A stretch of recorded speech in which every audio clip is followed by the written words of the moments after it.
And welcome to another episode of More Than Dice. Looks like we got everything going. Guys, check on the sound. Make sure we're doing okay. Make sure everything's all copacetic. If it's not, yell at us, scream at us, throw things. John will catch it and throw it back. That music is so long, I kept waiting to get on here. In case anybody doesn't know, up above me is Gonzo. And then over to that side of me is, actually, no, the other side of me is John. Everything is in reverse. It's madness. Yep.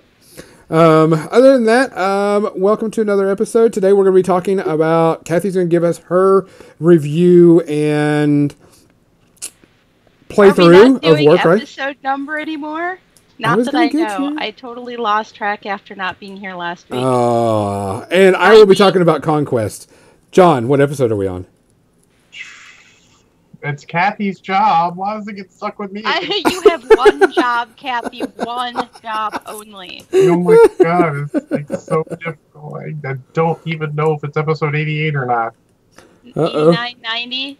88. 88, yeah. There we were. All right. Well, just so you know, that's me wasting time as I click through to get to YouTube to figure out what the hell episode it is. I know. It's labor intensive. It is. So for this episode, Kathy's going to give us our talk through of WarCry. I'm going to be talking about Conquest. And then, John, do you have anything that you want to talk about? Yeah, stuff. Stuff? Whatever. You can talk about WarCry. I mean, talk about WarCry. Not really. I feel like I should have written something down. Just say this episode 261 of Painting with... What? What? And then we will have a very Painting without me enough, John. Oh, yeah. Painting without me enough. Except no one's painting here today. No, I will not be painting. But not painting with me enough, John. I am working on a project while we're doing this. I have to. John, we do love you, but needs must. Let's go ahead and get our thank yous and everything out. Want to thank all of our sponsors for providing stuff for us. Tectonic Craft Studios, Dan the Man. You should see him at Gen Con this coming weekend. He should have some cool products. A crap ton of classes in the miniature hobby event. So. Yep. I mean, give him a hug if he wants a hug. Remember, he's a monster. Con, don't hug someone if they're not willing for a hug. You should go in arms. If they're not arms, then no hug. The arms aren't out. No hug. Also, we want to thank, excuse me, Muse on Minis. They will be at Gen Con also. Yay! Thank them for surprise. You don't happen to know what booth number they are? No, I do not. I'm not. Now I feel like I need to go to the Gen Con website and go look up, I'm going to say 42 just because it's the number that comes to mind. Yeah. Well, they'll probably be selling a lot of Judgment stuff there too, by the way, Kathy. Yeah. Because they're very, very big into the Judgment. They're a very big supplier of Judgment. I've been hearing a lot of buzz about Judgment. Yeah, well, they got a huge game coming up at Warfare Weekend, and so they're really, really pushing it right now. So you'll probably see a ton of... And the models, oh my God, the models are insanely cool. So that's something you should look forward to.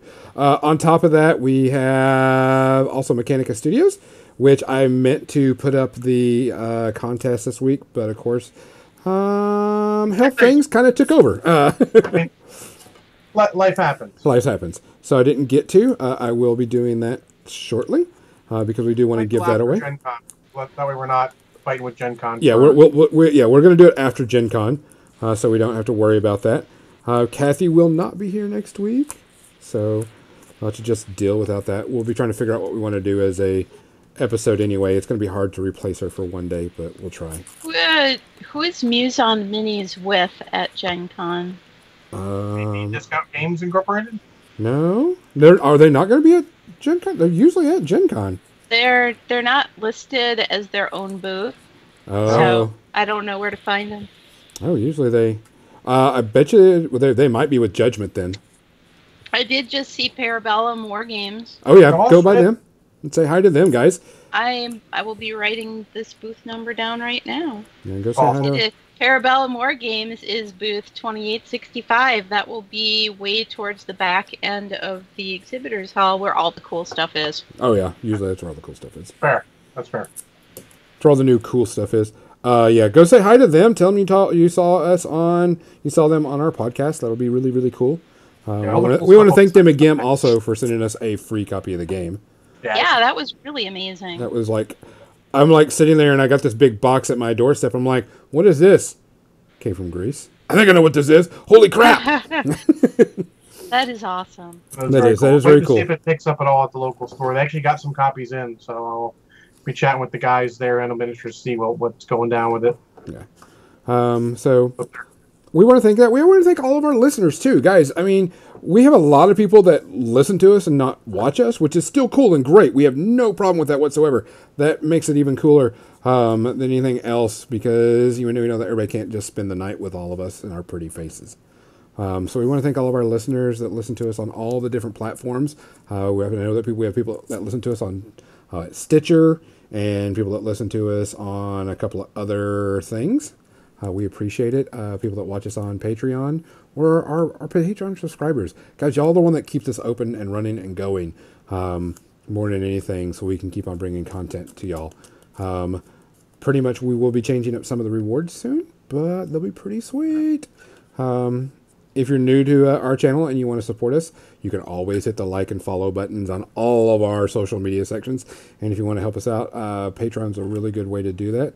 If you have an Amazon Prime account, hey, that's free to give us a subscription to that because that costs you nothing because you get it free.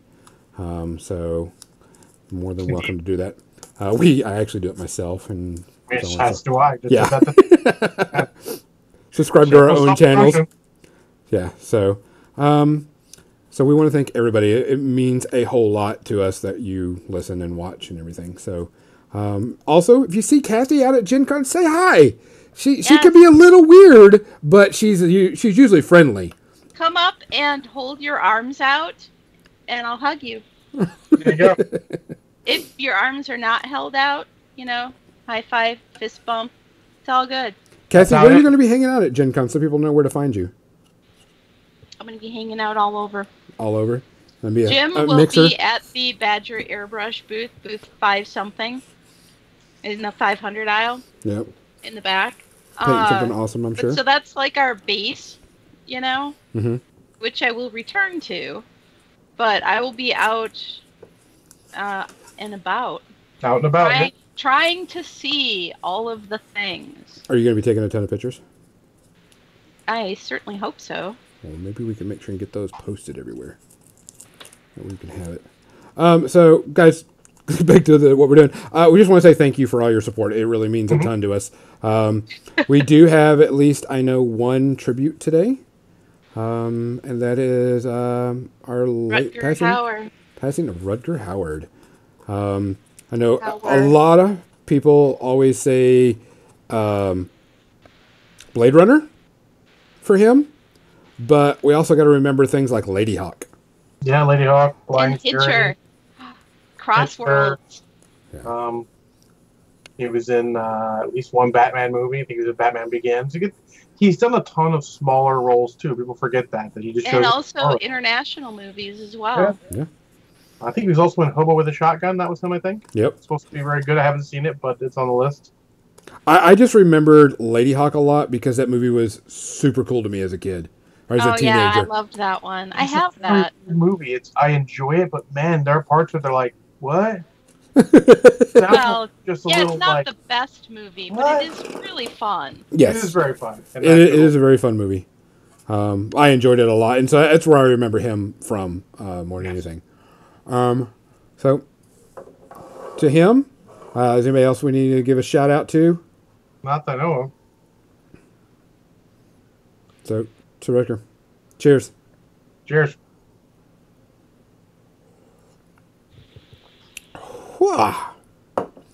John, what are you drinking today, by the way? Oh, that was a shot of Firefly Low Country Sweet Tea. Vodka with, flavored like sweet tea. Hoping Scotty is in the house. I'll be following it up with this Calypso Southern Peach Lemonade. That sounds yummy. Kathy, what are you drinking? I'm drinking the last of my Malibu Caribbean rum with coconut liqueur, the fizzy pink lemonade. It is yum yum. Oh, yum sounds yum. good. I am finishing up. I'm working on a bottle of Evan Williams, and damn, I forgot what that was like. Just regular Evan Williams? Yeah, just regular Evan Williams. I do like their flavored whiskeys too. They do a good job with those. Do they really? Yeah. I haven't tried the other flavored on the stuff. flavor, but that makes them a great mixing in there because you get that hit of flavor with them. I'm looking forward to tomorrow though, because tomorrow I know there's a bottle of Macallan 12 that's got my name on it that I'm gonna be drinking. Just told us all. It's okay. And I can't wait to get. That sounds amazing. Yes. Can't wait to get a couple of sips off of that tomorrow. So, all right. So today's podcast, as we said, right, is going to be talking about WarCry, which there was a lot of that going on this week. I noticed, and then I'm going to be talking about Conquest, what I've got done, and I'm going to see if I can bring my Conquest game to a friend of mine's house and do a little testing with it even there more, since we have some free time before certain things go on. And I want to see if I can see what it's like from a newbie perspective. And the reason why I say that is because what's going to be going on with this question about me playing the game. If I don't want to finish everyone, you'll make cupcakes with it? Okay. I'll see. I'll seize. I ain't got no problem with that. I mean, that sounds good. I'm not much of an Evan Williams fan. Someone brought it over and left it and said, "Here, you could have it." And I'm like, "Okay, I'll take it." Kathy. I want Captain Mizzy's Evan Williams cupcakes. Captain Mizzy, you are now been challenged to make some Evan Williams cupcakes and send them to Kathy. Or make them. Well, it's not really a challenge. Be there. I just think it would be yummy. It does sound very yummy, and I had a lot of food today, but that does sound yummy. Sounds interesting. So, Kathy, what is WarCry? What is WarCry? What is WarCry? Like, not in the face, not in the face? Yeah, it Yes, it's like that, a WarCry. It's a new GW game. It's a skirmish tabletop game with miniatures and terrain. The footprint of it, I think, is like 2x3. I'm just going off memory because it's like it would be too much for me to actually look it up on the interwebs. Yeah, it's something like 28 by like 33 or something. Yeah, it's small enough where we could just put it on a regular size table. Those crazy Games Workshop guys, almost like they play on that shit. Right? Well, they didn't with their their new Blood Bowl boards that they made bigger than the old ones for some nebulous reason. They don't need to be bigger. The old ones are perfect. Right? Well, the boards are larger scale in Blood Bowl. The bases are slightly bigger now to fit with their, Age of Sigmar size bases, which doesn't make any sense because Blood Bowl, as I was told by Andy Smiley, was not of the old world. It was separate and outside of that, which I don't think is right, but, that's the horse's mouth. I mean, honestly, I'm a big fan of Blood Bowl on square bases because models are moving in squares. And you used to knock them down and flip them over and I such. guess. It seemed like that was logical to me. Hey, Via Schmidtbot here. How Thank you you doing? for the host, buddy. A few short days, my friend, and I'll get to see you. Yay. Yay. The Cantina music was our noise that he is now hosting us on our channel. Thank you. Awesome. Thank you. A what now? So, the Cantina music. There was Cantina music playing. I don't hear any Cantina music. We don't. But they do. They do. Don't let them behind the curtain, Kathy. Oh, yeah. If So. I took it off mute, I could hear it.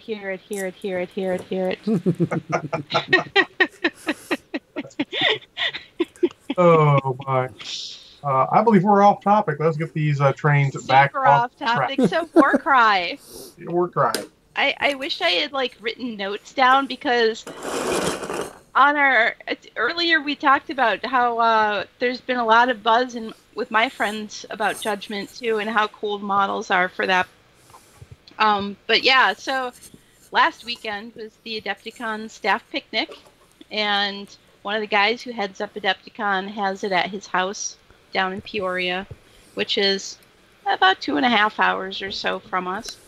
So our entire ride home was me and Jim talking about WarCry because I had a chance to play a few games of it and watch some other games of it that weekend. But that was a whole week ago. So what you're saying is the memory may be spotty on it? I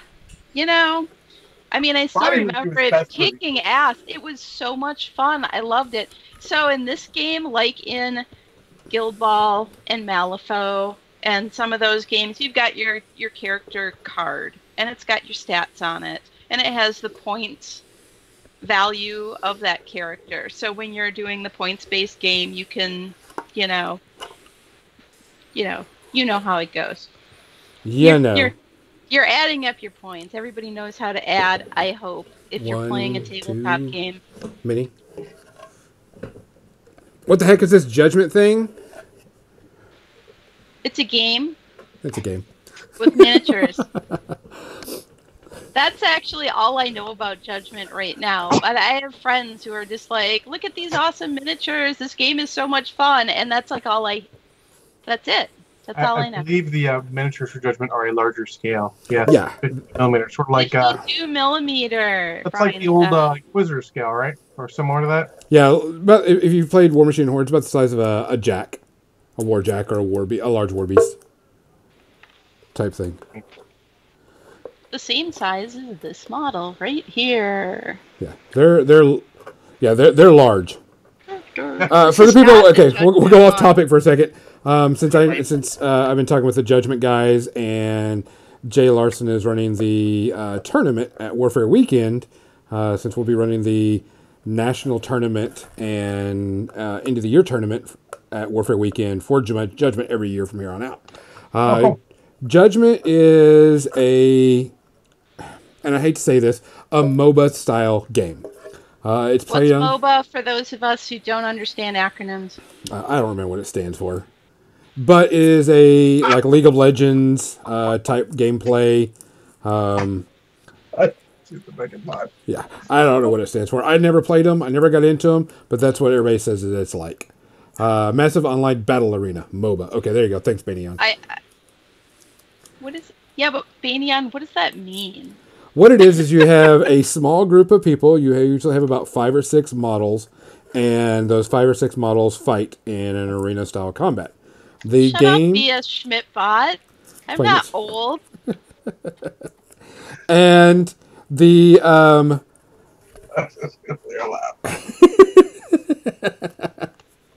And what it is you fight on a real small board. They're usually circles or rectangle or squares, I'm not sure. But they're the mats are 3x3.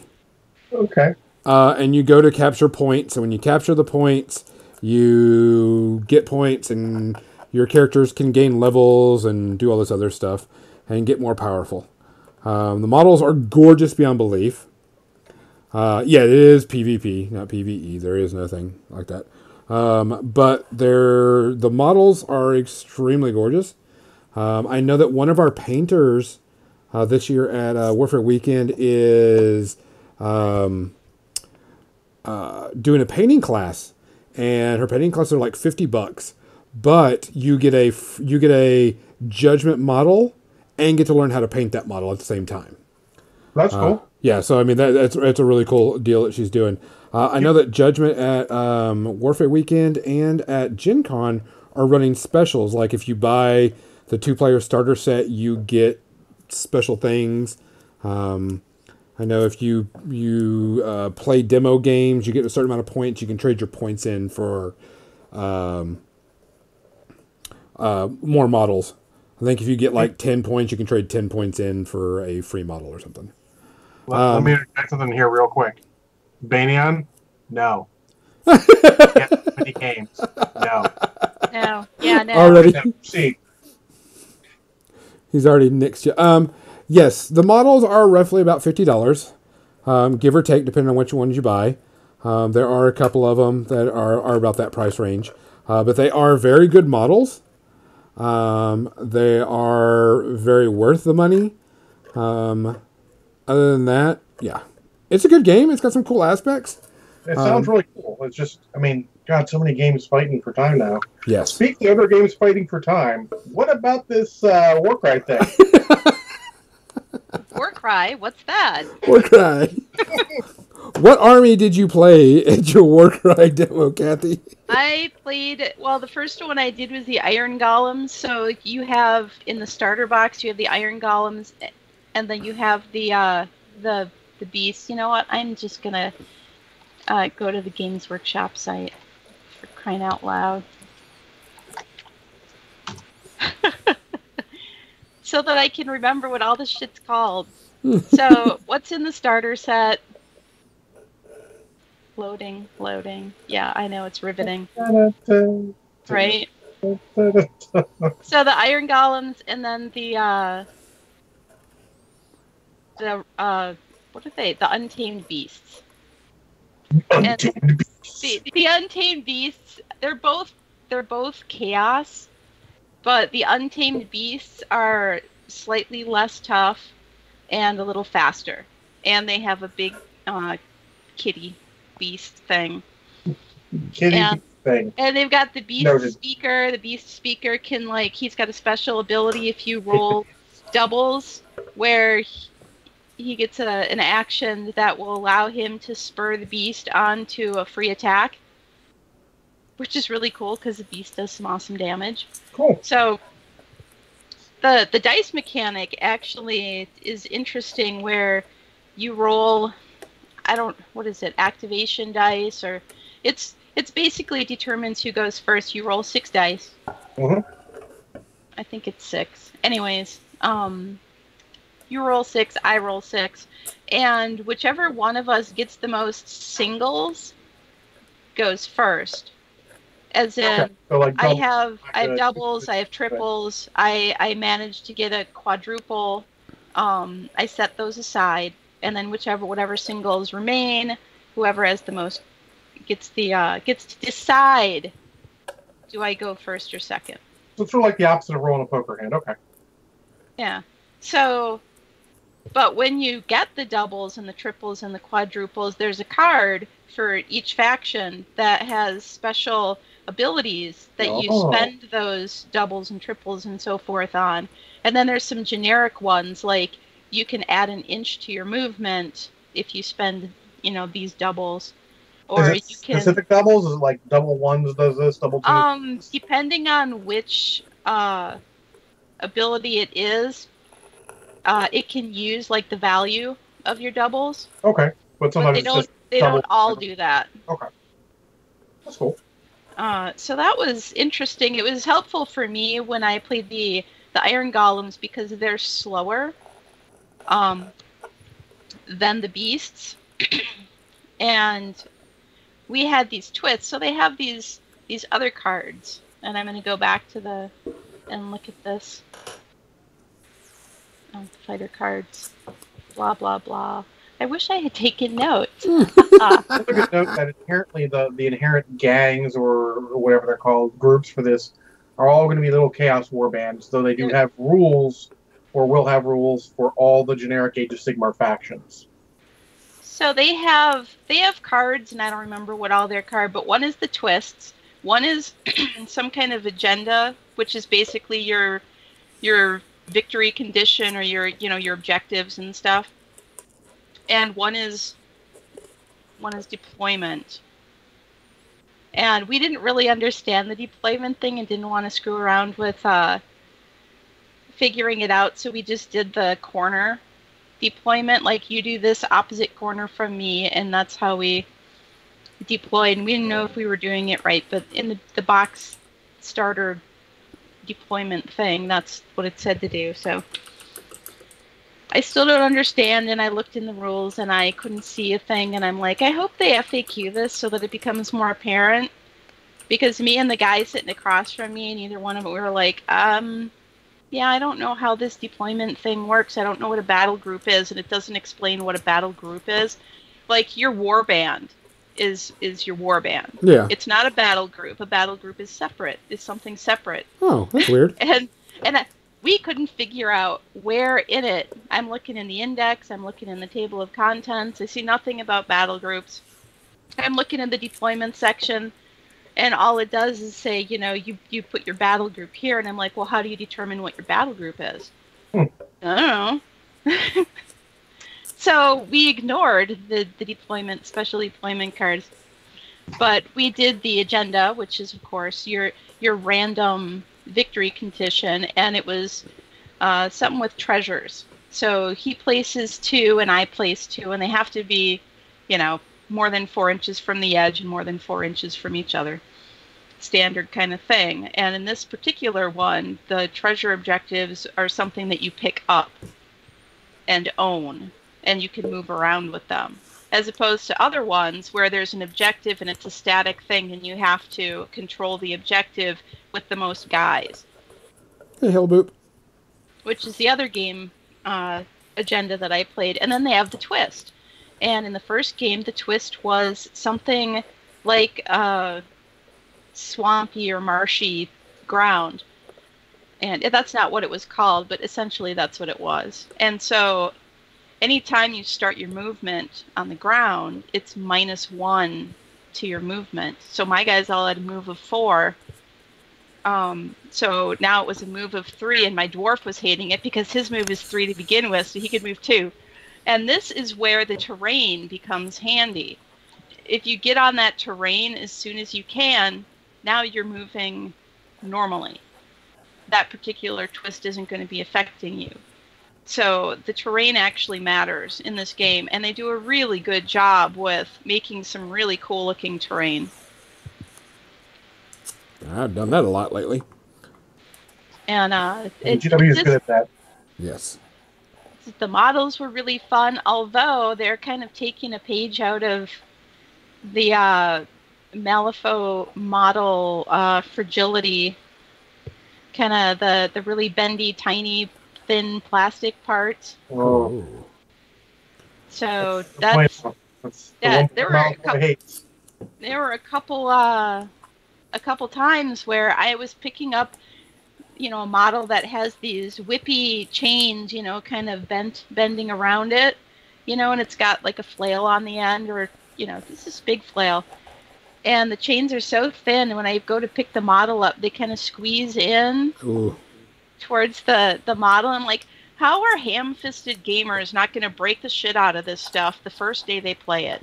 They want you to break the shit out of it, so you buy another to replace your broken shit. Oh, hell no. It's just going to stay broken. I mean, that's the reality, not the ideal. No. Everybody's going to understand that shit's breakable. It's like when I was putting together that ogre stuff back when the new Ogre Kingdom stuff came out, the plastic Ogre Kingdom stuff, and they had this I don't know, scrap launcher or whatever, and it had these hooks hanging down off of it. They looked really cool, but the minute I go to file mold lines on them, they just bust off. So I ended up just cutting all of the hooks off because I knew that by the time I was done painting it, they'd all be broken anyways. So why try and be careful with them? Just break them off. I hate that. It's a reality of small models, and sometimes they're good, sometimes they're bad, but I still dislike it. But yeah, but it was a fun game overall. I enjoyed the mechanics. The models look good. The terrain looks good. It's a small footprint, which I like, and every game we played or that we witnessed being played was done in under an hour. That's good. Mm-hmm. So probably if you were to play it, and I know this comes down to it because it's probably going to become where it's going to be where it can be played at a tournament, you would do the best 2 out of 3 like Underworld, do you think? If that's what they do, I guess probably. I don't know. I don't know if they do that. I don't know anything about Underworld. Because honestly, think about that, Gonzo. You could end up taking almost 3 hours for 3 That's games. true. It's not like 15 minutes for a card game. It's like 40 minutes. It's at least going to be 40 maybe half an minutes. hour for Underworlds. It's getting a lot.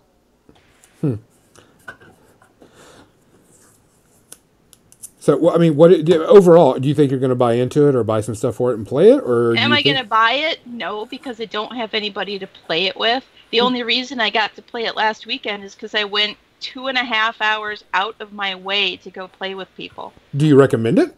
I do. If you have a gaming group, I think it's a solid game. As long as you don't mind the little chains breaking off on your dudes. Or the little ponytails on the chick that are, sticking out by some tiny little, fragile, skinny thing that are just going to bust off. Just, save yourself the trouble and leave that part off. I'm literally going to buy a 3-person box of Malifaux that I only really need one model from, because it replaces a model who has, like, just little ponytails and all that have broken off, like, 3 times, and now even plastic glue is not saving it. Yeah, it's ridiculous. The fragility. Do they look cool? Yes, they look cool for like the first 2 times you play them before everything starts to break. Gotcha. I mean, that's not just WarCry, but Malifaux and all these games now. And Malifaux's got a little better, a little. There's ones that Jim has from Age of Sigmar that somebody gave him, and he's not going to paint them because every time he goes to like press a brush to it when he was priming, the model would just like give because it was on such a slender, thin, it was like balanced on its tail or something. I'm not looking forward to the Aether wings, which are little flappy birds that have this little thing or like attached to a tree at a small point. I'm like, yeah, for fuck's sake, that is not going to work. Yeah. I mean, just because you can do it doesn't mean you should. Insert Jeff Goldblum gift. Figure out if they could do it. Then they could figure out if they should do it. Exactly. So sounds interesting. I'm not sure it'll fit in because so many games. And honestly, for once, I feel like GW actually missed the timing for a game like this because it came out just after Malifaux released 3rd edition, which is going to get a lot of fun. And it's much more of an appropriate game for that scale. But there's people who are very GW. I don't want to say fanboy because I don't think that's the right word. But they're just all in on all the GW stuff, and if they have fun, it's all good, right? I don't think overall it's gonna be a problem. No, I don't think it's gonna be a problem either. But it's just one of those things I think about, like, they missed the bus on one. They were good on a couple others. They missed on this one. I just wish I had a local community, where I could get together with people and play some WarCry. Fair enough. I can't count the number of games I bought into now that I never play because there's nobody around. So I don't do it anymore. I mean, I buy into games that there are people around to play, and I still don't play them, so I don't feel bad. Right. Gonzo, aren't you supposed to talk about Conquest now? I am. As everyone knows, I got the box set in. I'm going to talk about the box set. The box set is huge. You get like 70 plus miniatures in it, 70 plus things in it. So it's definitely worth the money, especially if you use the models for something else. They are a bit bigger than normal scale that everybody's used to. There are plenty of things in there. It gives you let's see, I've got the rule book. It is a 143-page rule book. Then you also get a set of dice, the objective counters, all the models. But one thing that I think it's missing, and I don't know if they're going to do it online, I didn't check, is instructions on how to put the models together. For the most part, most of the models are okay. Like the individual trooper models, the heavy beasts, the cavalry are pretty easy to put together. I was able to figure out the cavalry based on the just looking at the pictures on the website. Yeah. But the Abomination, which is the 1.5 foot tall model, that thing that was a little confusing when I put it together originally. So I was like, it took a little while. I had to kind of dry fit a bunch of stuff all different ways and make sure, I had to really think about it, which wasn't bad. But I know if someone was brand new, it probably would have frustrated them quite a bit if you're a new model builder. To be fair, you should be dry fitting all of your models, even if you're Correct. 100% sure it goes there. Dry fit, make sure it fits there. Well, I'm talking about dry fit, not just pieces together. It's like, where's this piece go? And I'm like, Alpha doesn't come with instructions. You actually have to go on their website to get them. They're there, but still. Well, that was the only thing. Put together really simple, really easy. Plastic is fine. No floppy plastic. No, it's all hard plastic on a sprue. So no big deal. Bases and I'm trying to make sure I call the things the correct way. Because there's terminology. That's one of the things I'm talking about. Stands. Everything was pretty simple. It was pretty easy. Like I said, they're a bit bigger than normal game size pieces that we're used to. But overall, they were really, really cool, really fun to put together.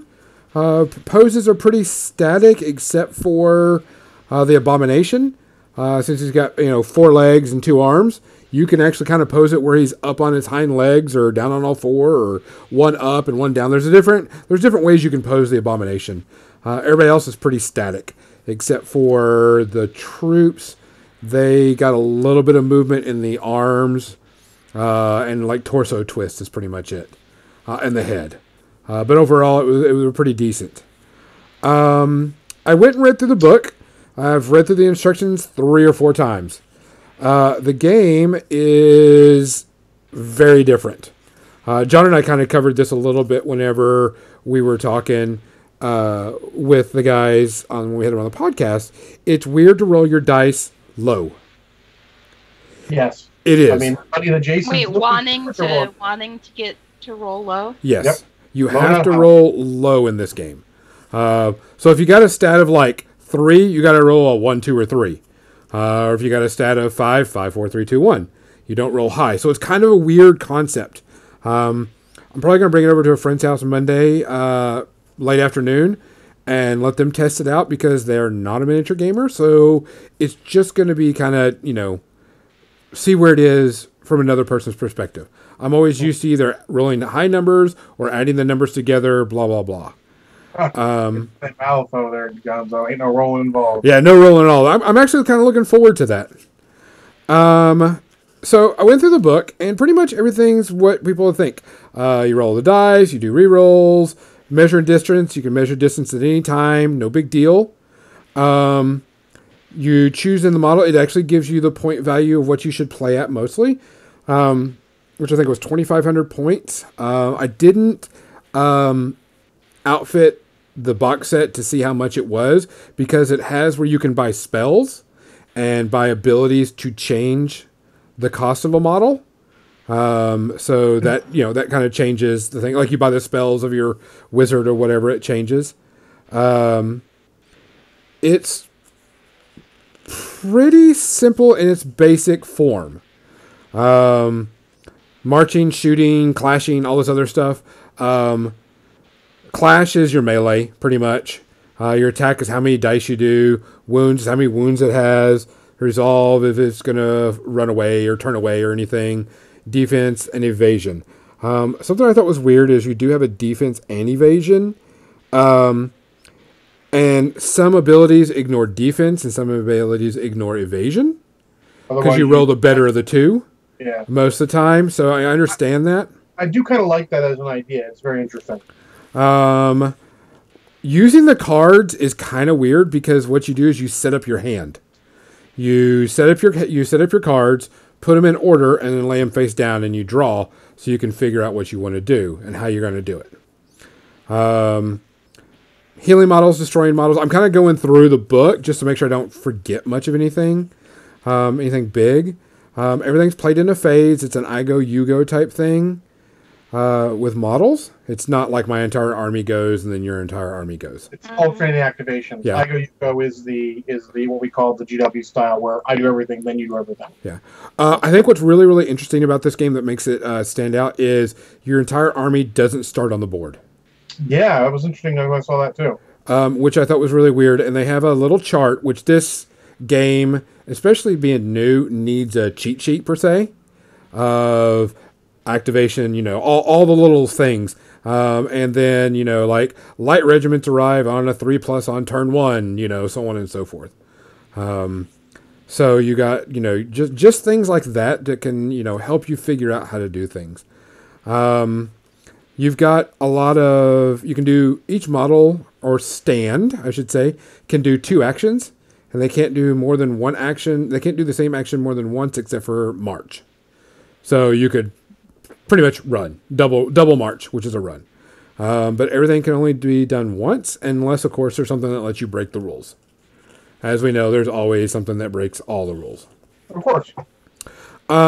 Movement is done. If you've played a regimental battle game, you've seen this before and everything moves in a straight line. If you want to turn, you have to rotate and wheel, which I think that's a kind of interesting thing that you have to measure your wheel.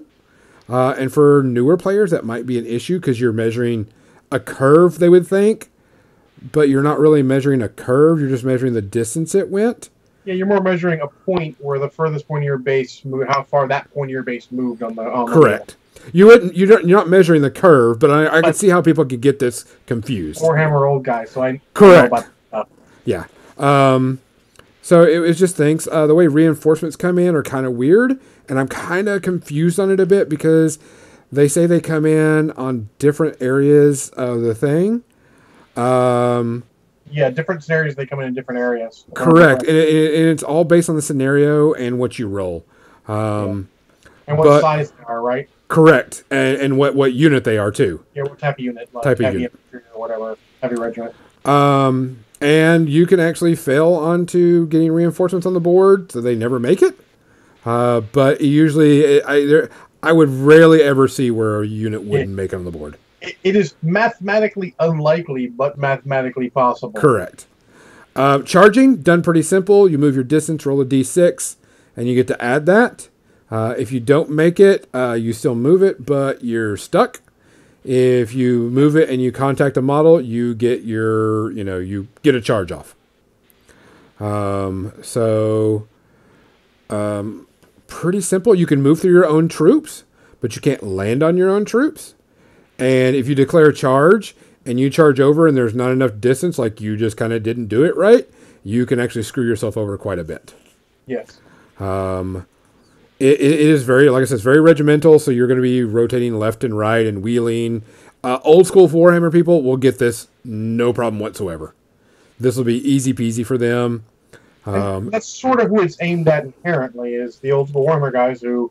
Correct. Age of Sigmar isn't doing it for them because it's a completely different type of game, and then maybe Kings of War isn't doing it for them because it's a solid but very uninspired rule set, Kings of War. So some people aren't interested. It is a hard plastic, so you're not going to get like easy melting. It's not rubbery, so you'll like it if you like hard plastic. Very good plastic, by the way. They do have like some of the things are reforming. Because the way you attack in the game, when you're hitting arcs and you're hitting areas, certain models can attack so many deep. So like Spearmen can get bonuses from going 2 ranks back, or 3 ranks depending on what you're doing. Shooting is good in this game, but the problem is there's a lot of negatives for shooting. They're doing everything they can to not make it a sit back, take all the best missile troops, and make your opponent hate life, because gun lines are not fun lines. No. And some of the things that they've been doing, I think, is if certain things are in the way, you take negatives to your shooting. If it's over a certain distance, you take negatives to your shooting. The 2 troops that were in the game that I have right now, because it's played on a 4x4 mostly. There are some 4x6s, but you would have to play a lot of troops for that to happen. Like the mercenary crossbowmen that are in the box shoot 20 inches, but the longbowmen that come out later shoot 30 inches. So, I mean, they've got some good distance on their shooting, but there is problems with shooting, I mean, like over half range is already a -1. And all that type of thing. Shooting if there's something in the way, like a terrain feature or another unit, negatives to it, type thing. You do roll to hit, and then they roll to save, and that's just pretty much how it goes. Some things do bypass defensive saves, some don't. Let me look through this. I'm kind of going through this a little bit quick because I know we don't have a lot of time. Yeah, I'm doing whatever I can off memory from when we did the cast.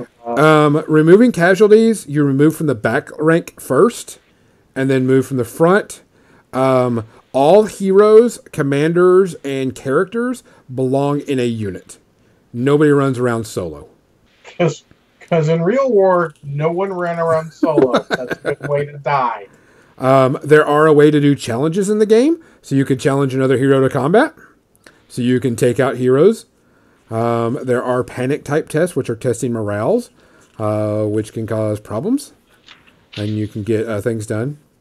Banyan, it is very much Warhammer Fantasy in the concept that it is regimental battle like you like it. You can have things like standard bearers that give you bonuses, heroes that give you bonuses and things. So there's going to be a ton of familiarity to people that have played Warhammer Fantasy. And you're going to like it. It is very fast because it's only played on a 4x4. Models move pretty quickly.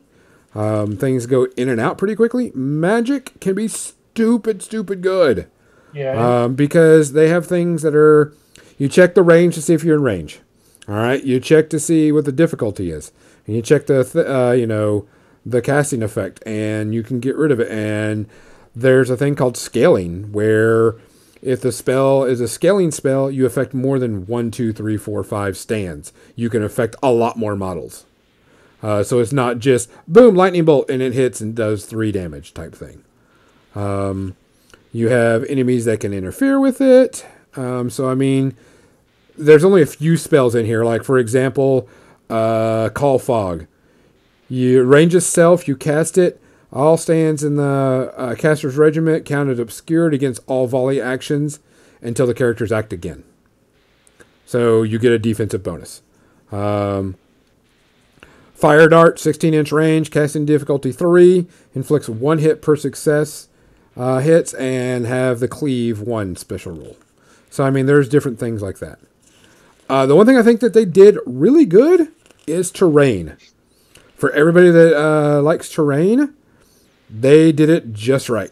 Terrain has elevation. There's difficult water. There's all different types of terrain that you can have. And they also have garrison rules, so you can fight in castles. And fight people in castles. Or any sort of defensible terrain, not just castles. Like correct. This old farmhouse, we're going to defend this house with this regiment. Correct. That kind of thing, but I mean, everything, like if a hill is height 2, it lets you see, because all models have a height requirement. So, like standard troops are height 1, 2, 3. Terrain has elevation. Shots fired. Gotcha. Unintentional shots, Crimson, but yes, shots nonetheless. The one thing, like I says, and it's nothing bad about the game, is there's just a lot of new things to learn. Yeah. Like very interesting rules. The rules are available online for free. I suggest you check them out. Yeah. I mean, because there's a lot of things like Bloodlust, Armor Piercing, Fearsome, Feral, Linebreaker. There's just a lot of different things that you have to learn that are new. Rake attacks, Rebellious, Terrifying. When you get the book, there's a bunch of scenarios in it, so you can, check out the different ones, and it tells you exactly what to do. The scenario 1 is just called Head to Head. And it's played on a 4x4. You have 4 objectives that are 12 inches in on all 4 corners. Tells you how to deploy. Tells you how many victory points. And you're played for 10 turns or until someone has scored 8 points. The only complaint is they don't tell you how much terrain to put on a table. Now, with a regimental game, having a lot of terrain on a 4x4, it can be a blessing and a curse. Because if you're playing with a long, large brick of models, you're going to be reforming. But that is one of the command abilities you can use, is to reform it so you get into a better formation. So they give you definitely a list of ones. Building army lists, pretty easy. You take and say what your point value that you're going to play at, which they recommend starters is like 1,000, or you do 2,500, which is their standard. Choose your commander, choose all the stuff that you want to choose, and go for it. Now you can upgrade certain things, like which I think some of the cool things that I can't wait to get a hold of is some of the more stuff that the Spires are getting, because they have, where's it at? Where is it? Centaurs, which I think is going to be cool. They have Pteranodons or Tyrannophons, Desolation Beast. They have a Siege Breaker Behemoth, which is actually pretty cool sounding because it's like very, very expensive and has a lot of cool rules. It's got a lot of rules and it's expensive. Must be good. Yeah, well, it's got 12 wounds. Considering the Abomination has 10, so I mean, it's got to be something pretty cool. But I mean, so if you're gonna buy like your standard, the Marksman clones, which are the archers for the Spires, is you pay 165 points and you get a total of 3 stands, which are the 3 squares with 4 models on each stand. Okay? You can buy an additional stand for 55 points. You can buy a standard bearer for 5 points and a leader for 5 points. And the leaders and, banners give you bonuses. Up to whatever. So, I mean, you're going to be spending a lot of points. Let's see. Let me go to the Marksman just to give you a comparison. I go to the blah, blah, blah. Each of them have different rules, too. So, I mean, each faction has an own special little one time per game ability that is really, really powerful. Okay, so the Mercenary Crossbowmen are 105 points, which give you 3 stands. So, I mean, you're getting, they're cheaper and they're 35 per stand. They're really cheap. Yeah. So, I mean, compared to it, like the Militia guy, which are the base troops, are 90 points for 3 stands. That's really cheap, so fair. Yeah, so I mean, there's like different things you can put in them. You say you play about 2,500 points? 2,500 points. So you can field quite a decent sized army, and there are a lot. Like a lot for a 4x4, but imagine you're going to be taking heroes and characters and leaders. Correct. And stuff. Might not be as bad. Well, if you think about it, the leader, which you get, is the Noble Lord, and he's a cavalry model. He's 100 points right off the bat. Okay, yeah, I mean. But then you can buy things with him where he has Arms Master, where he gets Cleave as a special rule, and that's 15 points. You can have him where he gets warbands, and you can have you can have an heirloom item, depending on what heirloom you want to give him. So I mean, if you're a fantasy player, 100% go pick this up. Yeah, 100%. And maybe a Game of Thrones, Song of Fire and Ice didn't tickle your fancy. This might tickle your fancy. Take a look at the rules online. Look at everything I got. It's www.para-bellum.com. PARA-BELLUM.com. And you can find all the stuff there. It is too many games, Banyan says. Yeah, too many games. A good problem to have. The spires, which are in here, they have mutations to their bodies, so they can have different things happen to their units. So you can take like so many different mutations on the units to give them different things, different abilities. So that's just what's different about them. And they have biomancers and pheromancies that are like their spells. They're like more like buffing stuff and spells. Like as in pheromones. Yes. Not pheromancers as in iron. Pheromancers like the big guys from War Machine Hordes. But like Egyptians, pharaoh mancer? It could be pheromancers where they're or like a pheromancer, like romancing the fae. But if you want a good regimental battle game and a good thing, like 100% pick it up. I thought it was really cool. I only did a few things against myself, learning the rules, so it was kind of interesting to pull things out and get things moving. Excuse me, but I really like it. It's going to be really cool, especially terrain, because I started printing off a bunch of terrain for a bunch of games, for Song of Ice and Fire, for War Machine and Hordes, and for this too. So definitely look into it. The box set is actually fairly cheap. I think it's like 75 or 85 for all the models, and the rules and objectives and some other accoutrements type stuff. But definitely is worth it. I know that in November they're bringing out the Nords, which are the barbarians, Norsemen, which have, I believe, elementals, and I think they have werewolves, Kathy. Ooh. Were creatures. Not 100% sure on that. Gonzo, you're killing me. I like were creatures. Do you know why? Why? I'm waiting for it. Wait for the chat room. Hold on. We're bears? I'm not 100% sure. I know I saw some werewolves are Panion's shit. You get werewolves, Panion's fucking it. There was... Yeah, they're Vikings. Friends. We've never met, but we're like best buds. Each other's spirit weir animal. Vikings! Werewolves! Yeah. The Nords are Vikings. There was a video on recently... Why do Vikings always have werewolves? Yeah. What's up with that? I don't know. Viking wolves? Like Minnesotans can't have werewolves? I mean, they can, but I think they're a little too chill for that, aren't they?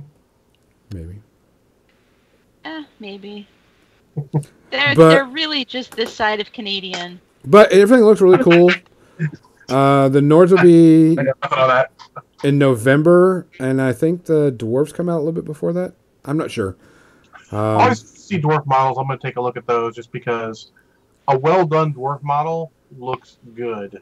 I mean, like Lord of the Rings, maybe some of the Age of Sigmar newer stuff, not the old fantasy dwarves. Those guys were terrible. I really liked there was in the Iron Golems faction in the WarCry that I played, there's one Chaos Dwarf. Oh. And he looks awesome. Reset the clock, she said Chaos Dwarf. Yep. See, John, you'll like the dwarves because one of their big battle engines is a T-Rex with two side sponsons that are flame cannons. What? He said sponsons. That sounds like something out of Batman Ninja. Yeah, it's like this giant reptile lizard. Giant like T-Rex model, and it's got a dwarf riding on the top and the front, and then on the side it's got these two flame cannons on it. I'm trying to remember what was the name. Like Void, there was a game called Void. It was like a 40K. Oh, I remember that. Yep. Where one of the human factions, like one of their battle things was like a brontosaurus with a giant howdah on the back with a cannon, and guys in sponsons, like leaning back with their feet out in front of them, holding the thing with fucking Gatling guns. I was like, I don't know what that is, but I just bought it because that's pretty awesome. We still have a bunch of that stuff. They were the same people that made the game Keltos. Yes. It was Icor Games. Yep. I mean, that was the problem with working at Alliance Games Distribution. Sometimes you're like, that model is the awesomest. I must have that model. That was all Kev White, too. It's crazy. Crazy. But yeah, the Nords are Vikings. They do have giants. They have, I know, some were-type creatures. There was a video up, and I can't remember where it's at, but it shows a Viking town and the Vikings in it. The dwarves there's some pictures of the dwarves, quite a bit. So I mean, there's quite a bit in there for people to see. I'll see if I can find the video while we're talking, while somebody's looking at while we're talking about video stuff. We're doing video gallery. Our media section. Are you switching over to the media? Yeah, because it is at that time, and I've got quite a bit to talk about too. So the Dwarf Fluff disappointed Scotty. Which Dwarf Fluff was that? Did I just miss something? Oh, the Dwarf Fluff for Conquest. It was a couple minutes ago.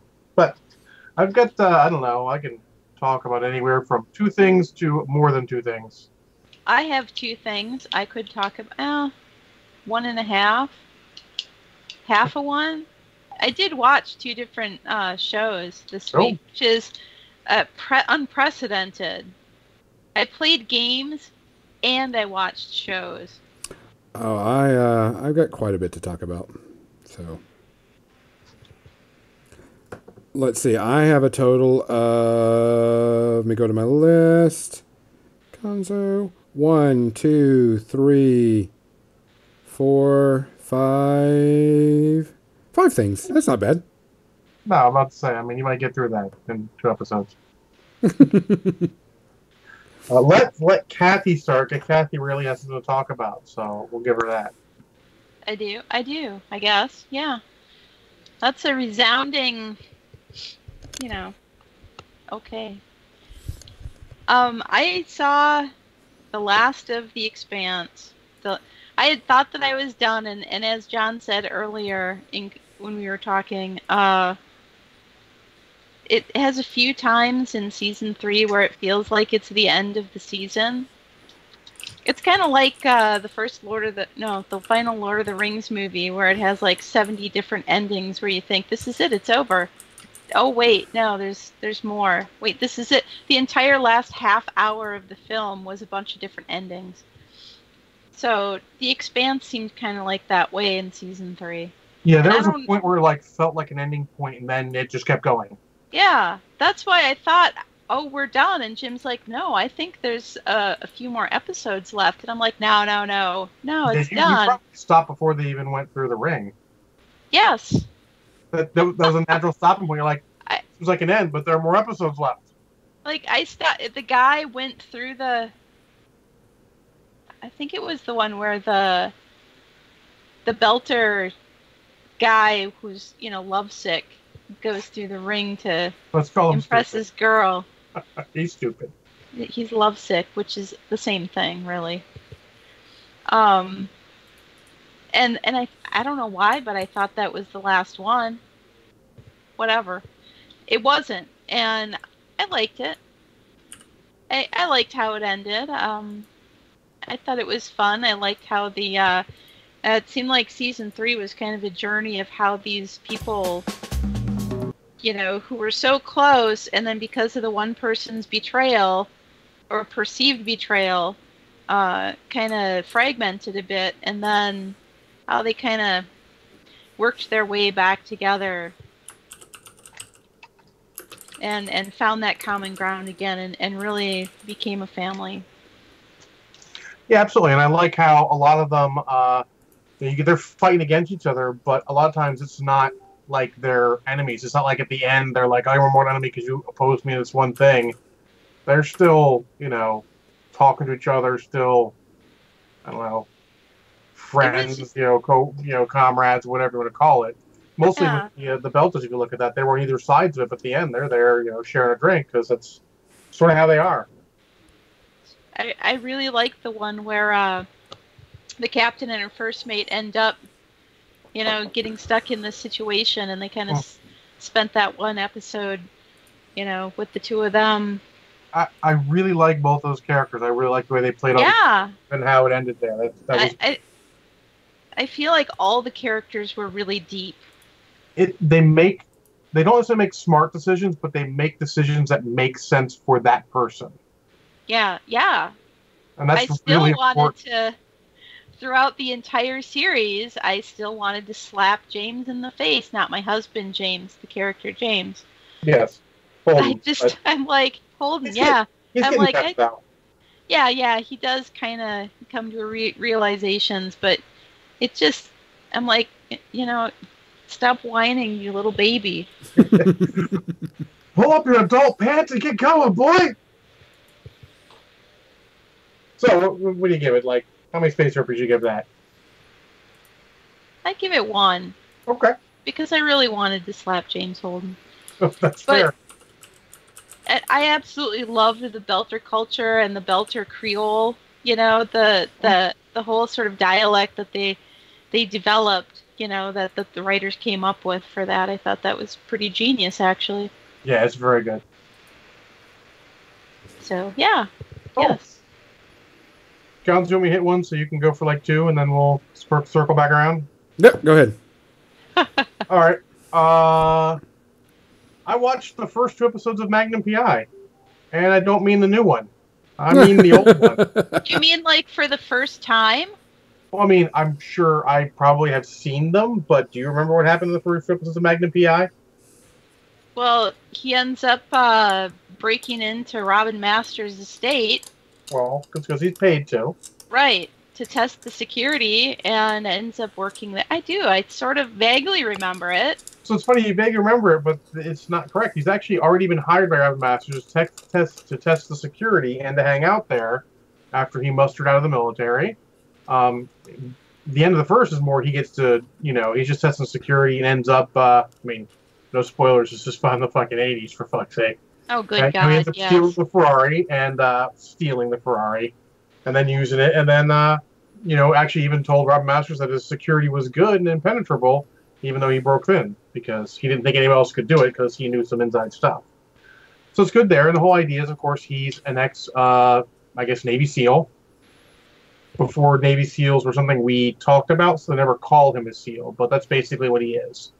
Because he's Navy and he's on the ground, fighting VC and Vietnam. Navy and a Vietnam vet, and I mean, as a kid when I was watching it, that's all I do. I didn't know from SEALs or whatever, but I watched that every week with my dad. So the whole idea is now he's sort of like a private investigator / security consultant. He's if you will, security consultant, for Robin Masters, so he gets, room and board and use the Ferrari and all for free, which is awesome in Hawaii. And then he does, private investigator gigs for the money. And the whole idea is that the first one is very intrinsically Nam-centric because that was the time frame. That was the last Great War, and everyone was talking about it. And he's basically, one of his Navy buddies gets killed and framed for being a mule for cocaine. And he has to go figure out what really happened so that his buddy gets buried with all full honors that he deserves. It was very good overall. The quality's still there. There's a couple parts you're like, it's a little odd. Like, there's this highway chase, and the music is not appropriate at all. It's just very 1980s. It's like they decided, they're on the highway, let's play something that sounds like the Chips theme for it. I'm like, that's not the right music for a chase in this. But then that's pretty good. Well, Chips was a big deal at that same time. But I really enjoyed it. I thought maybe they made the TC, the helicopter pilot, the black one, a bit too comic relief-y. But again, this was sort of like the 2-part pilot that I watched. But yeah, they're still finding their characters, but I really liked TC and Rick. I felt like Rick ended up being more of the comic relief one in the end. I think that's how it is, because this one he's playing off like he's, a guy with a, Humphrey Bogart fetish, running the club and all. He kind of does. He's like Casablanca. Yeah, absolutely. They even quote some lines from that a couple times. And like who doesn't, odd really? Things, but I like that it doesn't have quite the modern, if you will, sensibilities. He's not like bullying people and do what he wants. Like a guy goes like, hey, I want to clear my buddy. You work there. Help me out. He's like, I can't without hurting my job. Like, why don't you hurt your job? So just, you'll keep an ear out and let me know if you hear anything. He's not bullying the guy, trying to get anything, from the guy. He's just trying to get help to do what he needs to do. It's very not modern tough guy. He doesn't like really, strong-arm people in most cases, but well, they were all army buddies too. Well, this was a different guy, but I mean, he doesn't shoot first or anything like that. He tries to sneak his way through, tries to sneak his way through. I very much enjoyed it. I'm probably going to put that as my watch occasionally. I need something mindless to watch. Let's throw on an episode of Magnum PI because it's on Amazon Prime for free. So I'm going to give it for a TV show. I mean, I'm going to take away a half a shot because of age, or half a space repeat for age, and leave it at 1.5. It's enjoyable, watchable. If you didn't watch it originally, it may not hold up as well, but I thought it was pretty good quality. Gonzo, why don't you hit us with something? I cannot believe we were just talking about Magnum PI. And not the new one? And not the new one. And I think that's kind of awesome. I took a thing from Lee, and I started to watch My Hero Academia. It's an anime. It's about a world where pretty much everybody's has a superpower, which they call quirks. It is very silly. It is very quirky. It is actually not bad for an anime that doesn't take itself seriously, and for an anime that isn't serious. And I have a hard time with those a lot. Animation is very goofy, cartoonish, with crazy effects and stuff. And of course, there's some chibi things going on. And I kind of let me push that away, and I got to enjoy it because it's actually pretty good writing. Okay. And it's stupid writing too. Like, you've got to do this to be a superhero. What do you mean? I got to eat your hair? Yep. You have to eat my hair. I'm like, all right, I can get this. It actually isn't bad. I'm only on episode like 35 or something. They're pretty quick episodes, only like 30 minutes or so. I had a lot of free time. 35. Gonzo, that's like 17 hours. I've had a lot of time. I don't sleep, guys. I don't sleep. And so I watched it. It's pretty good. I'm kind of curious as where they're going to go with all the superhero stuff and all the abilities. Pretty much the story is about a kid that doesn't get a superpower.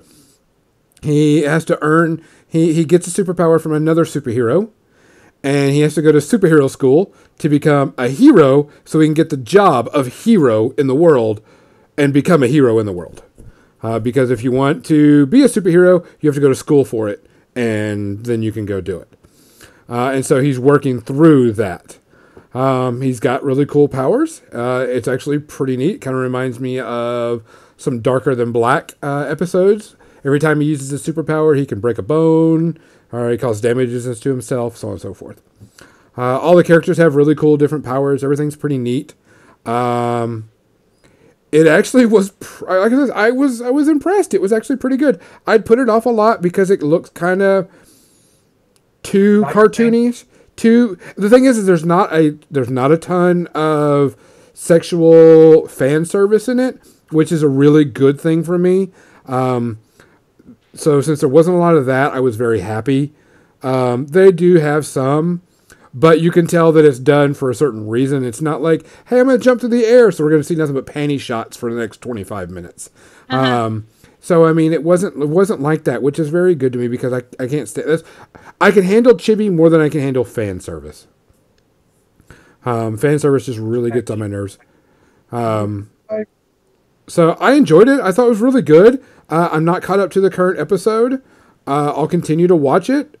I would give it maybe 1.5 space herpes, because if this anime is not your type of thing, you might have to, turn it off. But it's actually pretty decent. I don't know that one. Someone will have to remind me of it.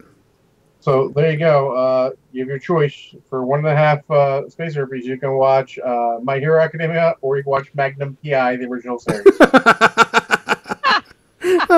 I mean, and you know how picky I am on animes and how everything is. I had fun. There was a lot of good, funny moments. It is a comedy, but it does take itself serious every once in a while. But I mean, it was actually pretty good. I enjoyed it a lot. I'll watch the rest of them. John? All right, well, let me talk about this wonderful movie Bainey and I watched on Friday. I got back from not doing a demo game with For Real because he didn't bring his stuff. And I'm like, let's watch something. I'm like, oh, hey, here's a movie on Amazon Prime. This is one of the Punisher movies I haven't seen. So let's watch Punisher Warzone. Oh, I mean, it's got Ray Stevenson in it. It cannot be bad. Lie. It can be bad. It was bad. I mean, yeah. So it is literally blood and gore for blood and gore's sake. It's not useful, and it's even more damning watching this movie post John Wick when you see what people could do. I mean, it's terrible. The action scenes are just not good in any way, shape, or form. Whoever's the fight choreographer needs to be beat up. The director should probably be taken outside, tied to a tree, and someone needs to go get the shotgun because it's old Yeller time on this motherfucker.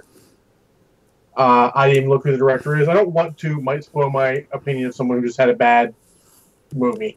But it was terrible. The actors were all not good, with the exception of, I don't remember his name, but he's a black guy who was in 2 episodes of Doctor Who, and he was also the stepfather in the first couple seasons of Arrow. I'm going to try and find his name here. Wow, if I can spell, that helps, doesn't it? But there's a little girl in it who is probably the only saving grace because her stuff actually seems legit. Too legit? Not too legit. Oh, there's this one, also this other, what do you call it? So Wayne Knight as Microchip is a pretty good casting, but I mean they waste him. He doesn't do much in it. Ray Stevenson is not good as Punisher. He tries, but the material's just not there. Yeah. Dominic West as Jigsaw is fuck awful. He's not sure what he's doing. He's not sure if he's doing, something new or if he's fucking just the damn Punisher again. The actor I kind of liked is Colin Salmon. He's been in a bunch of stuff, but he was enjoyable even if he didn't get much to do. He may be one of the other saving graces of this movie, and that's not saying much. But let me tell you the scene that sold me on this movie. There's these parkour bad guys who are working for Jigsaw, and the parkour scenes are terrible. They're not. Like, there are amateur guys on YouTube who do better work than these fuckers. And they're going through, and one of them jumps over, from one building to another. Then the second one jumps, and the rocket comes in and curves and hits him. Sweet. At that moment, I paused the movie, looked at Mania, and he looked at me, rewound it, we watched it again, without words. I mean, he had words, I didn't say anything. I paused the movie, I walked over, I got my sweet tea vodka, I poured myself a shot, and I took that shit right then because it was necessary. The movie did not get better from there. No. It's terrible. It is, without a doubt, the worst Punisher movie. Dolph Lundgren, come save me from this shit. That movie, so much better than this one. It is the worst Marvel movie I have seen. And I'm still a couple. I haven't seen Rise of the Silver Surfer or either Ghost Rider because I have standards. Apparently, this is the terrible. Do not watch it. Just take my word on it. It's just fuck awful. It is the worst movie I've seen this year by a fair stretch. I'm just shy of giving it 5 space herpes. I'm going to give it 4.5. But even the driving scene, that old school thing with driving scenes where they had the projector sort of thing in the back, and they did this in this movie, and it was from 2000 and fucking something. You can't do that. Unacceptable. Fuck. Yeah, fuck that movie. Fuck the guy who made it. I mean, fuck. Fuck. So, Kathy, do you have something else to talk about? Please save me from this shit. We started season 3, the final season of Santa Clarita Diet. I snort laughed my way through the first several episodes. Well, the first, I think, 4 or 5 episodes. We still have a few to go. But, oh my god, that show just cracks me up. I see a severed arm just fly up and hit the wall and just slide down in a streak of blood, and I'm just on the floor laughing, tears coming out my eyes. The way they did what's his name now? I can't remember his name. The head in the jar, or the head in the vase. You know who I'm saying. Mm-hmm. And Nathan Fillion was that guy, but he's been busy doing other stuff. So okay. He's a busy guy. Yeah. So they've got somebody else doing it, but the way they worked that in was fun and entertaining. And oh my god, all the disgusting shit on there that's horrifying is just so funny at the same time. Then you're gonna like one of the things I'm gonna be reviewing in a little bit. Awesome. So no final review yet until you're finished, I guess. Yeah, I think I'll wait till the end. Okay. I watched 3 series this week. And I'm in the middle of one. Orange is the New Black came out. I'm still watching that. Won't give it. It's the final season, so won't give a review of it. The 2 things that I watched this week, and one of them, Banyan was asking about, is Another Life. Another Life is a it's a futuristic sci-fi movie where an alien artifact lands on Earth, creates something, and starts sending a signal to outer space. We as the human race try to contact whatever this artifact is, and then we also send a spaceship to where this signal is going, where we think it's being sent to. So there's 2 stories technically here. There's what's happening back on Earth, where they're trying to contact and get something to come out or talk to whoever is in the artifact, and then the space travel of the crew to this planet. It has, I can't remember her name. I know her name's Kate or Katie. She played Starbucks in Battlestar Galactica. Katie Sackhoff. Yes. Sackhoff, yeah. She's the main character in the spaceship. She's the captain. They have a character that is an AI, which is just a hologram. They do have a few things where, it's not just always on the spaceship, so they do some landing on some planets and stuff. And it's got kind of like a Lost in Space type feel, exploring new planets, which is really cool. There are quite a few moments that I was like, oh, this is really, really neat. And then I'm back on the planet. I'm like, okay, this is kind of boring. Yes, this is kind of boring. Okay, that's kind of cool. The stuff that happens on the planet is kind of slow. They don't show a lot of it. Yeah, you're a little late for the pre-ramble, Legionnaires. Thanks for joining us, buddy. Oh, hey, Legionnaires. But I mean, it's the stuff that happens on the planet is important. It's just not as good as what's happening on the spaceship. Sounds like early seasons of Arrow, where they'd switch back and forth between the island and the city, and you'd be like, I really want to see what's on A, not on B, but you can switch it back and forth. Yeah, I mean, what happens? Like I said, what happens on the planet is important to what happening to them on the spaceship. It is futuristic, so they've got different technologies that we don't have here. Mm-hmm. But overall, there are a couple of scenes when I went, oh fuck, did they just do that? Yep, they did that. Shit, that's cool. Oh yeah. Holy fuck. On a couple of scenes. It's just like kind of just some of the things that just happen. The acting is kind of out there. There's a lot of hyper, attitudes, a lot of over the top acting on some stuff. A lot of Shatnerism. Yeah. But it wasn't too bad. After watching the entire season, I think it's like 13 episodes. And watching it, I went and checked the reviews on it. There's a lot of people that are pretty harsh on it, and I don't understand it. I will say this, the special effects aren't that great. They didn't waste their budget on special effects, that's for sure. That's a death knell for a sci-fi series, unfortunately. Yeah. But, I mean, it was the good story. I'm excited if we get a second season, because I want to see where it goes, because there's a lot of different things that are going on. If you like sci-fi stuff, watch it. The only really bad sci-fi special effects is, like, happening on, like, faraway pictures or some space stuff. But, I mean, for what's happening on sets and stuff is good. Matte paintings, what you're saying? Yeah. But I mean, it wasn't bad. It was just there. You're just like, yeah, they could have spent more money on that. But special effects cost a lot of money. The characters were great. Don't get attached to any per se, because they really fuck with these people a lot. They have a weird the way the kind of spaceship is set up is they wake up a certain crew. That crew stays around.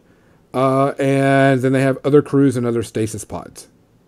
So in case they need backup people, per se. So there's an easy way to bring in new characters, which I thought was a cool little concept. Overall, I liked it. I would probably give it 2 space herpes. I hope it gets another season. I would watch it. The last one I want to review, and I have to, and I think that everybody should watch this, especially if you like Garth Ennis stuff, is... Should you not? If you don't watch it, but The Boys. It is on Amazon Prime. It is based off his comic book series about a group of humans that take on superheroes. And the boys are kind of bad guys, but they're kind of not bad guys. The world is populated by superheroes, and to put this into simple terms, what if superheroes were assholes all the time, secretly? I mean, so, like Kingdom Come? Probably, yeah. It's been a long time since I read and thought about Kingdom Come. But yeah, their Superman character is like, oh yeah, we're here to save the Justice American way, but I'm going to kill every one of you motherfuckers in here right now. Type thing. It is rude, crude, disgusting, blood and guts, gore. It pushes the boundaries. It's like Kick-Ass. If you saw Kick-Ass, you would be prepared for this. But it is a TV show. It is like 8 episodes long. They're about an hour to an hour plus long. It is super, super good. Super rude. Some of the stuff that they say and do and some of the things they pull, you're just like, yeah, fuck, they just did that. The writing is really, really good. I saved one of the best lines, and it just was great. The characters are solid, down from the superheroes to the humans. There's only one reason I would watch this show. Why? Carl Urban.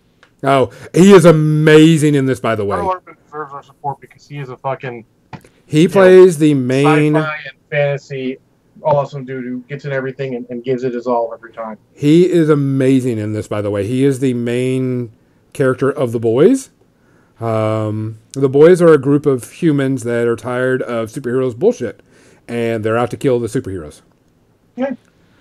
Because you find out that superheroes aren't, they're all not all the superheroes are Captain America and, Superman. They're, just as bad as the bad guys, type thing. One thing that made me laugh my ass off is there's a line in there about you played my butt like jazz, and I was like, I had to pause based on what was going on, and I says, that's a damn good line for what was being done in this show, because they don't hold anything back. They don't sugarcoat it. They don't relax. It is pretty much... You can watch the trailer on it. There's a Red Band trailer. But if you liked shows like Kick-Ass, stuff like that, you'll enjoy this. It was really, really good. The only thing I was worried from the trailers is that it was violent for no reason other than to be violent, which Kick-Ass was not. It was actually violence at the appropriate levels. There is violence. There's some pretty bloody violence too. But it is pertinent to the characters, to what they're doing, if that makes sense. Because they don't hold back in the show. Because the show is about superheroes that are privatized. They're all owned by a corporation. And so this is how they get to do all their superhero stuff. And it touches on some pretty touchy subjects also. But I highly recommend it. There are quite a few scenes I was like, well, like I said, I dropped the F-bomb quite a few times because I was like, yeah, they went there. Now, I will have to say, I have never read the comics. I know Garth Ennis stuff. I know what he's done. I love Preacher, but I don't know. I never read this, so I don't know how true it is to the comic. So don't hold me to anything on that. If you read the comics and it's not like the comics, I'm sorry. But if you like it and I heard it's supposed to be pretty close to the comics. They did deviate some, but I heard it's pretty close to the comic for the most part, for the people that have read the comic. I really liked it. If you liked, what was that other superhero show that came on Netflix not too long ago? Oh, God. What was that one that just recently finished? Oh, God. I can't remember what it was. Let me look up. There was one that was recently on Netflix. It was the one time, The Umbrella Academy. Yeah. Yeah, The Umbrella Academy. It's dark like The Umbrella Academy. So that's kind of how it is. A little bit more violent, more blood and guts. But yeah, if you like The Umbrella Academy, this turns it up a notch to more. So 0 space opera's for me. Can't wait for season 2. Holy crap! So, but I like that type of. I like when shows don't fit into this tight niche of what it's supposed to be, and there's not always a happy ending because it's supposed to be a happy ending. You know what I'm saying? Mm-hmm. I want to be surprised. I want to be, oh crap, they just did that. I want it if it's appropriate. I don't want it just to do it. Yeah. It's they joke about Game of Thrones and they kill someone just for the hell of it. I know that's not true, which is okay. If they do, I'm like, fuck you and your story because it's terrible story writing. The fuck of it isn't good. But if you do it for a good reason, like, oh, that's awesome.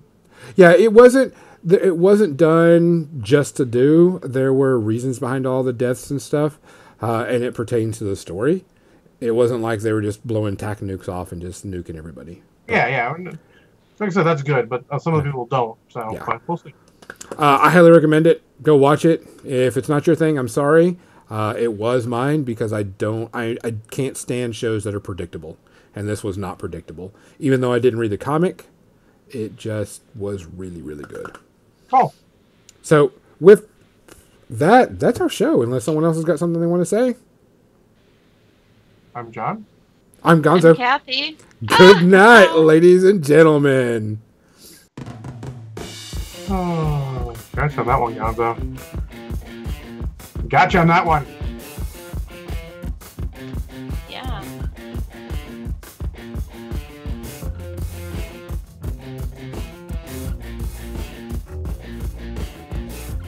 Hooray! Why is Jackie always here when I'm gone? Too many girls in the cast is crazy.